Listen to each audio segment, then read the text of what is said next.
Mantan Menko Polhukam Mahfud MD menyoroti pagar laut di perairan Tangerang, Banten, sepanjang kurang lebih 30 km.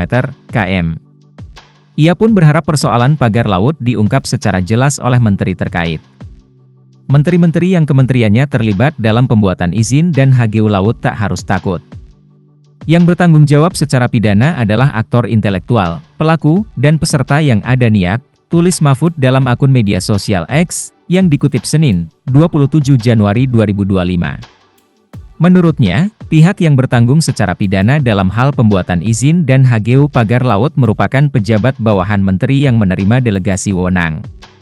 Sebelumnya, Mahfud juga menyampaikan pendapatnya dalam platform X, di mana kasus pemagaran laut seharusnya segera dinyatakan sebagai kasus pidana, bukan hanya ramai-ramai membongkar pagar. Segerakah lidik dan sidik? Di sana ada penyerobotan alam, pembuatan sertifikat ilegal, dugaan kolusi korupsi. Tetapi kok tidak ada aparat penegak hukum pidana yang bersikap tegas, tulisnya. Ia melihat, langkah yang diambil pemerintah atas kasus pagar laut Tangerang baru bersifat hukum administrasi dan teknis. Padahal tindak pidana jelas yakni merampas ruang publik dengan sertifikat ilegal. Pasti ilegal melalui kolusi korupsi. Aneh, belum ada penetapan lidik dan sidik sebagai kasus pidana, kata Mahfud. Tak hanya di Tangerang.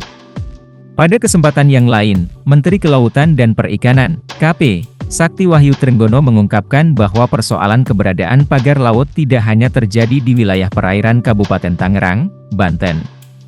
Berdasarkan data yang dimiliki Kementerian Kelautan dan Perikanan, KKP, ada 169 kasus terkait dengan keberadaan pagar laut di berbagai wilayah. Perlu diketahui sudah 169 kasus sebenarnya. Tetapi selama ini tak terekspos oleh media. Kemudian di Jakarta ini menjadi sangat sensitif, karena situasinya kan sedemikian rupa ya, ujar Sakti di gedung DPR RI, Kamis, 23 Januari 2025.